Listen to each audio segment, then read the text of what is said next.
Good afternoon, everyone, and welcome to our session on the leadership and cultural changes needed for the future of insurance. I'm Sue Quimby, your moderator. I'm a past president of the New Jersey chapter. I want to introduce our presenter and thank everybody for attending. This is our first virtual I-Day, and I think it's been a success from everything I've seen the past couple of days. We are recording the session, so everyone will be on mute. If you have questions, please type them into the chat, or Bryan is happy to have you speak up. So whichever way works for you. And please post on social media your reactions on using hashtag NJIDay20. Our speaker today is Bryan Falchuk, the managing partner of Insurance Evolution Partners, which advises carriers and their partners on how to navigate an evolving industry facing disruption and change.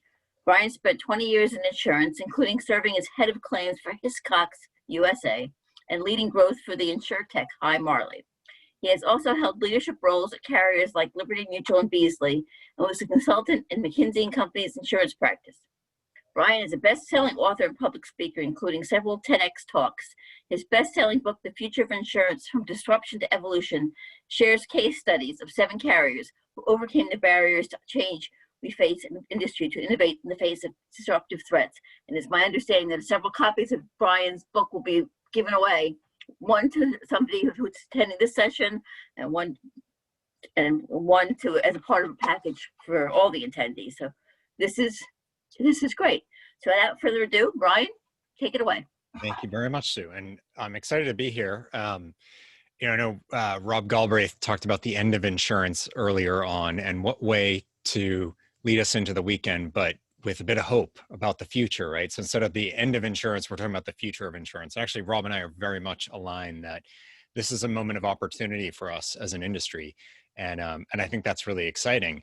Now, at the same time, and this is a conversation I had with numerous carriers over the years and of course, Liv myself, and I know this will resonate for a lot of you. As much hope as we have, we also, if I can get the slide to change, we also feel stuck. And that's a reality that a lot of us live with in this industry, where we find ourselves stuck between a number of constraints. And some of them are specific to our own organization. Some of them are about the world at large or our industry at large, like regulation. But the reality is, as much as we want to move forward, we feel we're going too slow. We feel we're up against the wall. We face lots of things holding us back. It could be our existing systems. It could be maybe changes we've made to those systems to move ahead. But now we had this huge budget expenditure. Maybe the scope wasn't quite what we had hoped it would be. It was a drawn out process. The phrase I always use is we're in year 8 of a 3-year core system replacement project. And I know that for people who are outside the industry, they may just think I'm dyslexic and mixed up the numbers. But for those of us inside, we understand, it's said to be one thing. It ends up being far longer, more expensive, but not as much as we were hoping to get out of it. And that leaves a toll. So we also have culture and politics to deal with. And that's not specific to insurance, but as an industry, we certainly have our fair share of it. And that can hold us back as well. So whatever the constraints are, we face a number of them, and it makes us feel stuck. Being stuck in and of itself isn't a problem. The question is, what are you stuck from doing? And we're stuck from responding to this moment that we're in where we feel like we're getting squeezed. And, I said incumbent carriers here. That can be a carrier, that can be a broker, an agent, it could be a service provider in the industry. We're all in the middle of a really interesting dynamic happening outside of our organizations, where we have, on the one side, customer expectations that have changed. People in their daily lives are doing everything different. They're doing things more digitally, responsively, and this is before COVID hit. And so now it's like wherever their expectations have moved to, suddenly it's not expectation, it's demand. And we have to figure out how to meet those demands. And a lot of us have pivoted very rapidly, but some of the ways that we've tried to move forward to meet those demands maybe aren't long-term solutions. Maybe there are painful ways for us to meet those demands. Maybe there's a lot of offline work, or it's asking more of our people. whether it's duplicative processes or disparate tools that don't talk together. We're solving a need, but long-term, have we created other problems? So meeting those changing demands and the, I think, amplifying speed that those demands are coming is one of those two squeeze factors that we're constrained or stuck in responding to. And the other, sort of amplifying that, shout out to Caribou Honig, who wrote the forward for my book and was one of the founders of InsurTech Connect that's next week.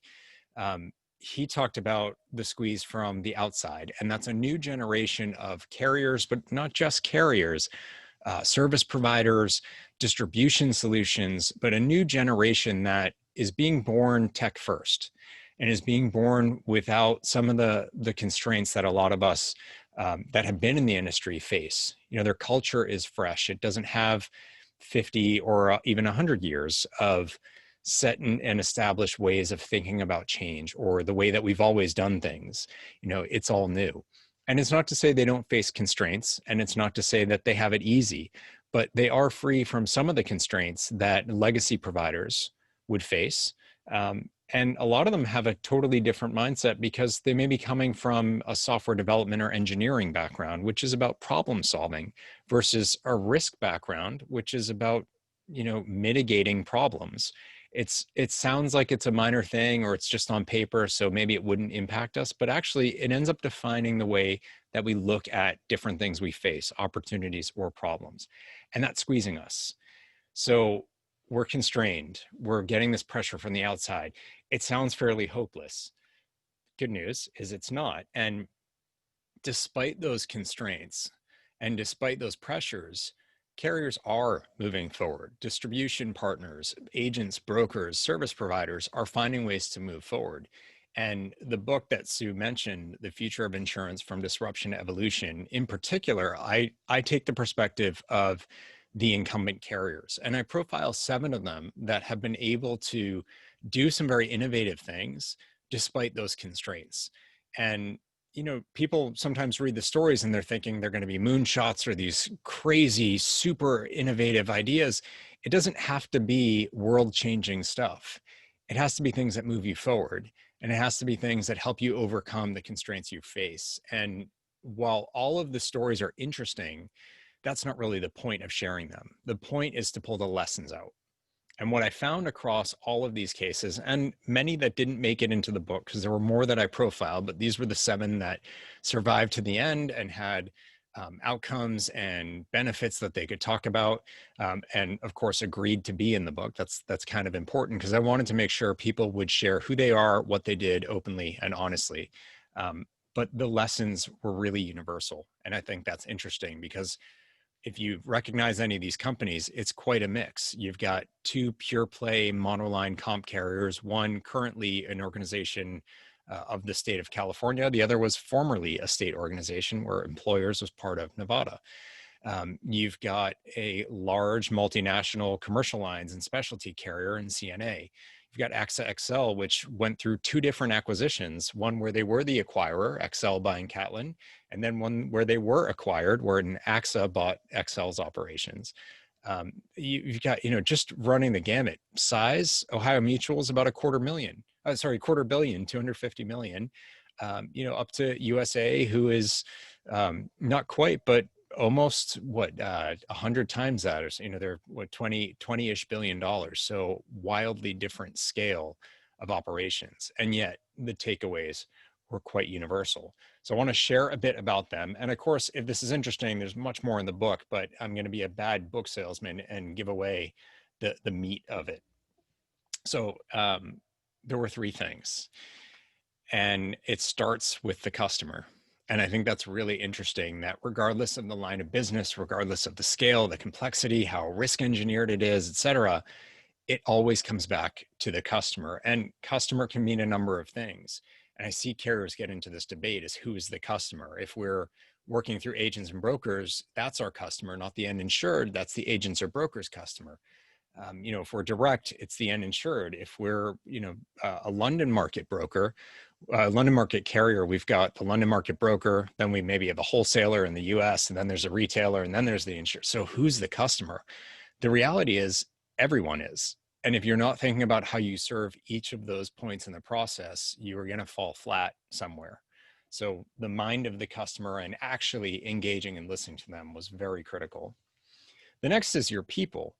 I shared some stories yesterday in another event, and someone said, aren't employees the customer also? And my answer was, hang on a second, we'll get there. Employees are incredibly important. And I mean, not just the senior people, not just the people who work in maybe the innovation team or underwriting or claims or any of those core functions that we think of. It's literally everybody. If you're not listening to, engaging and empowering your people at every level and giving them the means to speak up and share what they think could be better or opportunities they're seeing, you're missing something. You're missing new opportunities for sure, because they're living this stuff on the front lines every day. And you're also going to miss the adoption, because if you engage your people through your growth and through your change, they're much more likely to go on that journey with you rather than fight against it. And lastly, stay focused. And this is really hard because there's so much going on. And of course, in this context, everything was compressed. You had to get things done just to survive. And there's lots of different ways to do it. So which is the right answer? And as you start working on something, there's lots of other shiny objects that pop up. So how do you learn and stay current and make sure you're adjusting appropriately, yet also stay focused on delivery so you can actually get something to market and move your organization ahead, instead of just constantly iterating on new ideas that you get halfway through before jumping to the next one. So I want to share some quick examples on each of those three. And of course, so much more detail in the book if you find these interesting.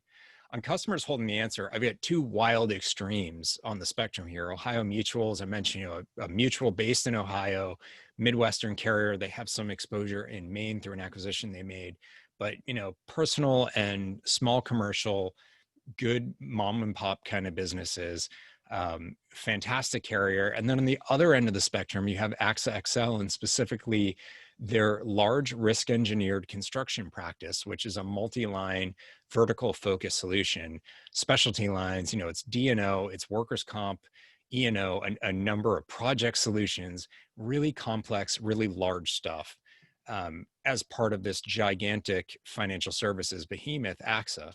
So how on earth could these be similar stories, right? Well, in each of them, there is a very clear ability to listen to the customers and recognize that if we aren't answering what they're really asking for, and if we aren't involving them in our attempt to solve for those asks, we're going to miss it.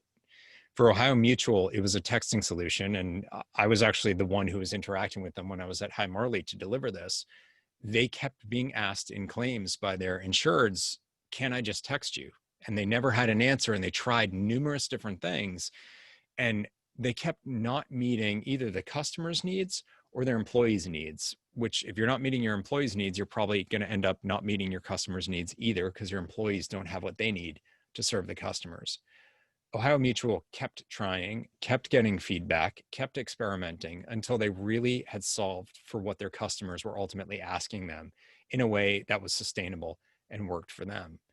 For AXA XL, they use these sort of 90-day projects called RRIs, Rapid Results Initiatives, that are essentially sprints to define an opportunity or problem, find a way to go after it, test it, build something that can be piloted, and then take the results of that pilot to understand the next step for another iteration of an RRI to keep building it.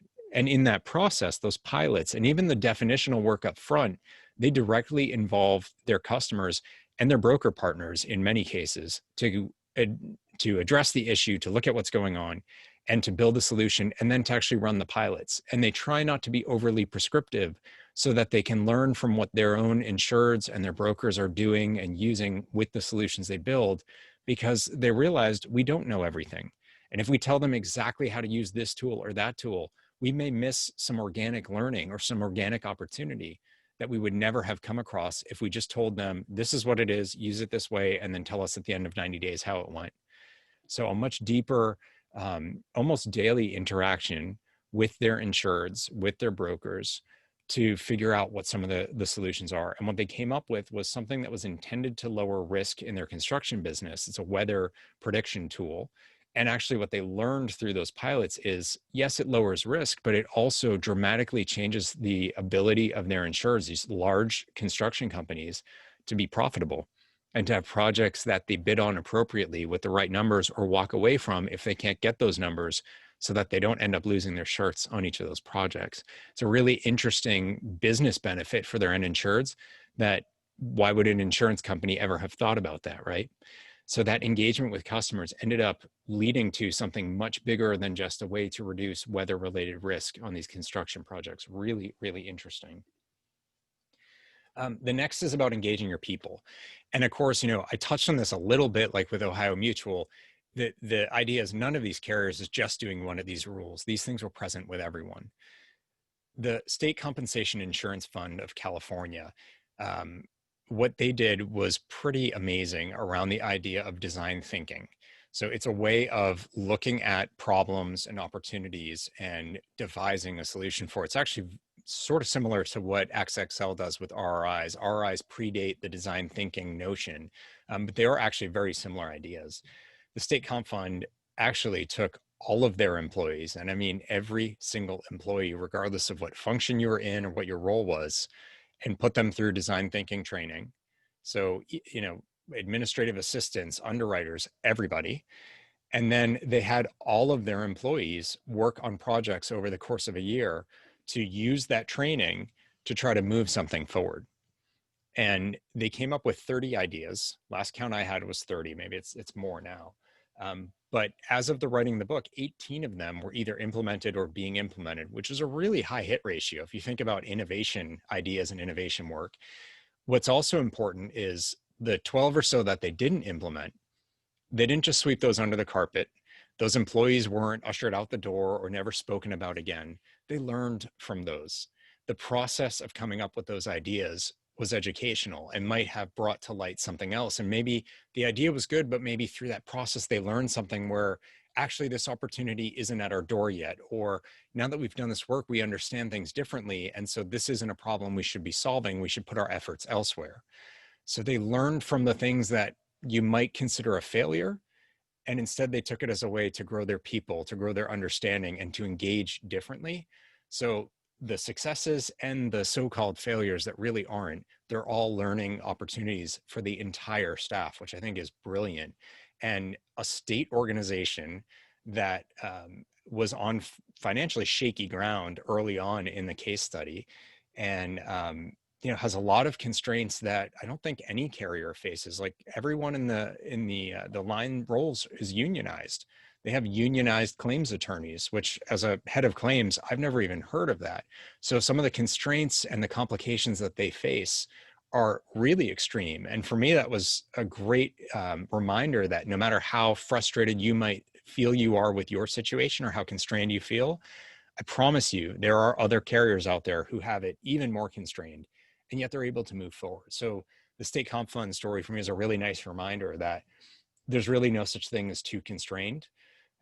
You can find a path ahead. USAA, really briefly on that one, they famously have this installation an art installation in their headquarters called the patent tree. And each leaf is a patent that one of their employees contributed to the filing and approval of. The famous part of it is, I mean, aside from how many leaves there are, and they've had to expand the tree several times, the employee with the most patent leaves is a security guard. So I love that because it's not an underwriter. They have all these innovation teams, and that's what I profile in the book, but it's no one on the innovation teams. It's not a claims director or anything like that. It's a security guard. And that's just such a beautiful reminder that everyone around you actually is living this business and has thoughts and feelings and ideas about where it can go. So that is a teeny piece of the story, but a really good reminder to me that, like State Comp Fund, bringing everyone, no matter the role, into that training, you really can't just pick, oh, these are our senior people, or those are our rising stars, or these are people who raise their hand even. Allow for everyone to participate in this and actually listen and do something with it. Lastly, stay focused. So two quick points on this. The first from CSAA, which if you're not familiar with them, they are a Northern California-based AAA insurer. So they operate under the AAA brand name. They're the largest AAA branded carrier in the country. And actually, interestingly, just about 10 days ago, Lyft and Agiro announced that they were going to be working with all of Agiro's carrier partners to offer ride-sharing services in lieu of rental car services. That actually came from CSAA and Lyft partnering together several years ago, and that's the story that I profile in the book. They worked together to figure out, what is it we could do, because you don't always want a rental car just because your car is out of commission. You want to get from point A to point B, and sometimes a rental car is actually a very complicated way to do that, with having to pick it up and drop it off and all sorts of other complications that could be helpful, but maybe adds more to the insured's plate, and what they really just need is a ride. So what could we do to move that forward? Really interesting design thinking, and just different approach to solving that actual customer need of getting from A to B. Customers don't say, my car's in the shop, I need a rental car. It's my car's in the shop, I need to get to work or to the grocery store or to what have you. In that story is a need to define a pilot in a way that would be manageable, yet also big enough and complex enough that they would learn what they needed to learn to understand what a full rollout would look like. So they had to create some points of focus. So they needed to focus on geography. They needed to focus on certain types of losses and other things that made it manageable, but also had enough complexity for them to step back and say, yeah, we are getting rich enough data and different situations to inform a broader rollout. So a really interesting decision-making process around that. So for example, one of the things they did was, the team's based in Northern California. They decided to use that geography as their test area because the people on the team knew the geography. They knew the markets because they lived there. So it was that much easier for them to at least identify with, doing something totally new and totally foreign. Having that point of reference allowed them to anchor a bit better, to understand what was going on as they watched the dynamics. And they learned a ton from it. So that's really interesting.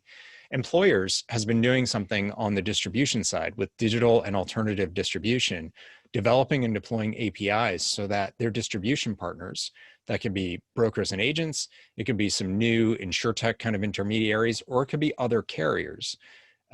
Those APIs allow those distribution partners to offer employers workers' comp insurance into their existing suite.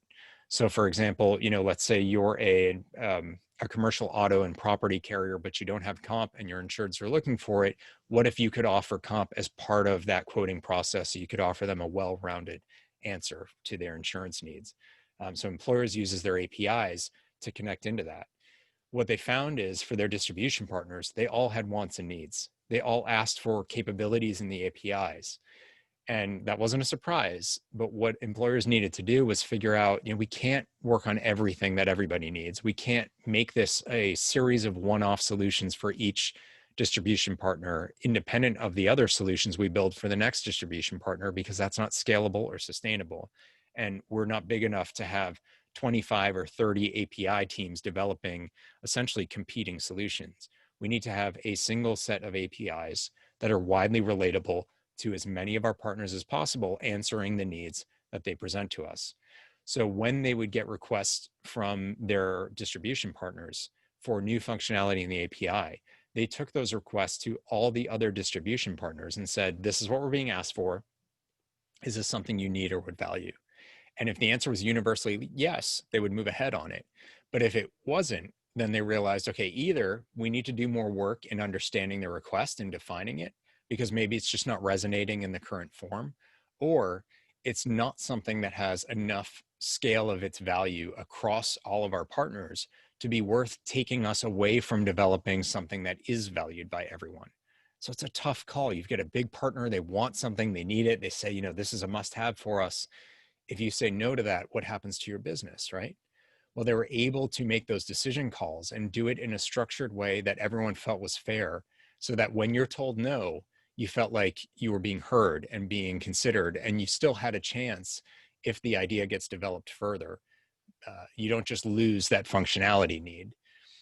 and you're left with something that is rich and valuable and helpful to you and your peers who are trying to offer this embedded workers' comp solution. So really good story around something I think a lot of us struggle with when all of those scope requests start coming in and those change requests. How do you sort them out? And they all sound good, or someone's telling you how necessary they are. You want to believe them, but that still doesn't mean that you should take yourself from core functionality that must be delivered in every single instance to keep your partners happy. It's a tricky balance. And I think the employer story is a great example of that. And it was very successful. So there's a lot more detail in the book. There are more lessons in each case, but those are the three sort of universal takeaways that came out. So as Sue mentioned, there are some copies of the book going out. So it's available. You can get it in any format you want. It's in print. It's on Kindle and Nook and Apple Books and Google Play and Audible and everything. But maybe hold on for a day or two if you're interested in it to see if you might be one of the lucky winners of the book. If not, through until Monday, you can get your copy. Just go to future-of-insurance.com/CPCU, and that'll take you straight through to the product page with all the different versions you can get. If you buy the signed copy from me, just use the code NJCPCU at checkout, and I will knock the price of the book down by 25% just for New Jersey CPCU I-Day participants. And that actually applies to all of my books. So you can grab others as well if you're interested in that. And with that, on the back of Matt's presentation about our social presence and building your brand, I would be remiss if I didn't share. Please do connect with me and my business online. I'm at Insure Evolve and all social media. And you can also find me at Bryan Falchuk as well. So please do connect. I love staying in touch with people and hearing from people, especially if this resonated with you. So I'm going to stop sharing, and hopefully we still have a little bit of time and can do some questions. Have some comments. Absolutely need more to follow suit. It's like a whiteboarding exercise. That's brilliant. Rentals are an extremely difficult process to manage and pain point to adjusters and customers. Yeah, and Sue, that's an interesting one because credit to the industry. There has been so much work in making that better. And I'm someone who had an accident, not my fault, and had to get a rental car. And the carrier and the rental provider were fantastic, but it's still, if you think about renting at an airport, it's great. There's lots of cars. You go 24/7. Renting locally is a different story. And as much as they took pain points out of the process, it's not without some of those hiccups, and it becomes maybe more than people needed. So credit to CSAA for seeing that opportunity, even though, they had done a great job of cleaning up the process with their rental providers already. Hey, Brian, have you seen or heard anyone thinking about copying that? It's one of those things that seems so simple, and then everyone's going to have that aha moment. It's really, so they started this, I think, in 2017. Literally, I can't remember if it was last week or the week before. I mentioned this in the opening that Agiro and Lyft have partnered up to offer. So for those who don't know Agiro, they're like the towing and FNOL and some other service providers to many carriers. So they have partnered with Lyft to put that in place of rental coverage. So the CSAA Lyft partnership can be broadened out. So it literally just happened, but I haven't seen individual carriers do it on a one-off basis. And look, turns out they don't need to. If they work with Agiro, it's pretty easy. But this was pioneering back then, and Lyft was significantly smaller when they started this up. One of the coolest things was Lyft wasn't even offered in some of the, there were no Lyft drivers in some of the communities where they decided to make the offer, and people were still taking it. So if they didn't listen to the customers, they would have made an assumption, oh, in that county or whatever, Lyft doesn't have any service, so we're not going to offer it there. They decided well, why don't we put it out and learn? Lo and behold, they had customers in those areas that Lyft didn't serve who were taking the credit. So clearly they didn't know everything about how people were commuting and what their their transportation and mobility needs are. So they've learned a ton that counters some of their presumptions about what people's habits and needs are. So it's super interesting. Hey, Brian, I actually bought your book and I paid full price.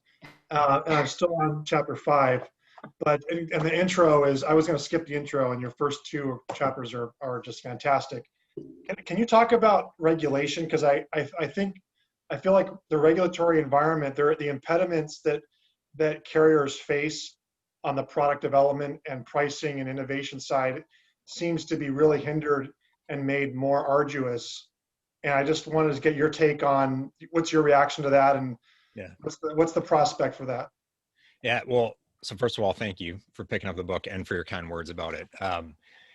I think regulation is a really tricky one. There's definite pros to it. It does protect people. It does create solutions for things that would be maybe unfair in others, in other instances, and creates more stability for the industry. And it also creates burden and complexity and constraint, no question. And that varies by state, and sometimes it varies by examiner or representative from whichever DOI you're dealing with. I mean, I've seen that firsthand, that on this product, we're working with this person in the state, and on that product, it's that person, and it's wildly different. The experience is night and day. So it can be a complication. The flip side of it is to view it as a roadblock that can't be passed. And what I've found is it really boils down to the relationship your compliance team and your business team have, and how integrated you get from a culture and a partnership standpoint. The carriers that view their compliance, their filings teams as part of the product development cycle, as part of the expansion of the business solution process, tend to find ways to solve for these things. The ones that view compliance as the enemy and wait until the last minute, you get a default no, because you really haven't given them any choice. And what do you expect the regulator then to respond if your own internal people don't feel like they understand or could push it ahead? So there are some hard stops on a compliance or regulatory standpoint, and that just is what it is. But when you're trying to do something and your partners who are trying to get it filed understand your business intention, they're much more likely to be able to work with the regulator to find a path forward. And especially, I've seen plenty of cases where competitor X is actually doing this. Our compliance people are saying, no, this can't be done. It's like, well, you can't both be right. Why don't we sit down and talk about it? Maybe that competitor and I've definitely seen this the case, like they may just be budgeting for those penalties. Okay, not every carrier wants to do that. Philosophically, ethically, that may not be how you want to operate, which is fine. But it may not be as simple as blowing it off as that. Maybe they've found a way to do it. Maybe they've talked to the regulator and they've understood something. So I think it's much less of a hard no than we tend to think it is. Great examples on drones. I was speaking at an internal event for an adjusting firm in like 2016, and the guy next to me was from another carrier, and one of the adjusters asked about drones, and the guy cuts him off to say, well, you can't use drones because that's regulated. And I was like, well, wait, why are we even here? Because our industry is regulated. So can you not use insurance? Like, no, there's regulations. That means there's rules. You got to get licensed. You follow it. You have to pay attention to privacy of the other property. But it's not a no. It's that mindset. And I think it starts with that internal culture of how you're connecting all of the pieces of the puzzle to get those ideas to move forward. I agree. Even like the companies that don't let underwriting and claims talk to each other. So neither the two sides don't know what the process is. They become adversarial, right? And so then claims is frustrated with underwriting for writing such stupid policies and letting that risk through. And underwriting's upset with claims because you just screwed my broker over and I told them this was covered. Like you cannot operate that way. Integrate, coordinate, be part of the same team. Claims can learn from underwriting about what's happening to risks in the market and coverage and all that, and underwriting and product should be learning from claims because that's how it's playing out. So what insights can we have? Where are we not covering things we thought we would be covering, and where are we suddenly covering things we didn't think we'd be covering, and what changes are we seeing in the nature of the business operations through the lens of claims? If you're not integrating, you're missing something. Hey neighbor, just wanted to say that the slide deck, I love the slide deck. I love how it has very few words on it, so it really lets us concentrate on you and the stories. So love it. Good stuff. Thank you, Tony. Tony and I used to be neighbors, and I would look out the window and creepily send him a message about like, what are you eating? That's a nice shirt. So we're several states away, so he's safe now. I feel that way about Patrick now. That's not creepy at all. No, not at all creepy. Where do you live, Sue?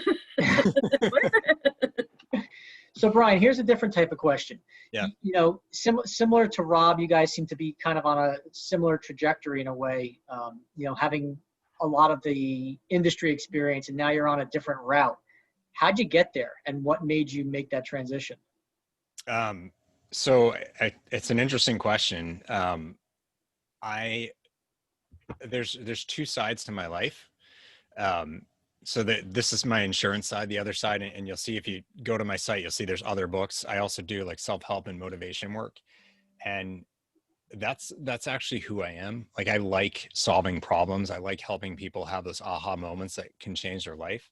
So for people who know me from that side and didn't know that I've been in insurance for 20 years, and they see I come out with an insurance book, they're like, what are you doing? I thought you were a self-help guy or motivation guy. It's like, this is still self-help. I'm just trying to help. The self is the insurance industry, if you will. So this really was like the natural culmination of those two pieces of my life. I think that's why I enjoyed my time as a management consultant. I like solving problems. I like finding opportunity and grabbing it. And the year that I spent at High Marley in a sales capacity means I was going around to carriers, talking to them about some, a tech solution. And I got the same, like, that sense of we're stuck. Every single carrier, every meeting started that way. It's like, we love this and we can't do it. There's nothing we can do to make this happen. And if that was true, High Marley wouldn't be around anymore, and they're doing very well. So like I was able to navigate that conversation. But I did see this growing need in the industry more broadly. And I couldn't do that at High Marley. So I left at the end of the year to write this book and to do this, this shoulder. Insurance Evolution Partners, to help the industry move forward. It's scary. I've been in insurance for a while, so I'm risk averse. So jumping out on your own is never easy or non-fearful kind of way to do it. But I've got good support from people like Tony and the insurance nerds and Rob and others. And it's been a lot of fun. Not for everyone. Abby walked us through her experience leaving the day job world. And a lot of what she said resonated.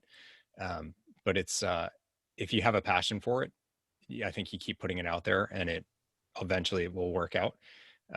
Luckily, it seems to be resonating with people. So I've had a good run so far. I don't know if that answered your question at all, but I just followed my passion. I saw a genuine need and I'm trying to fill that as best I can. If there are no other questions, Brian, we'd like to thank you very much for your entertaining and informative presentation today. We hope that all the attendees liked it, including Tony. Superman. Clapping. And I hope that the rest of you will join us for our closing remarks and virtual happy hour in the next session. But thank you all for your support of New Jersey TPCU chapters. And thank you, Brian, for presenting today. Thank you, everybody.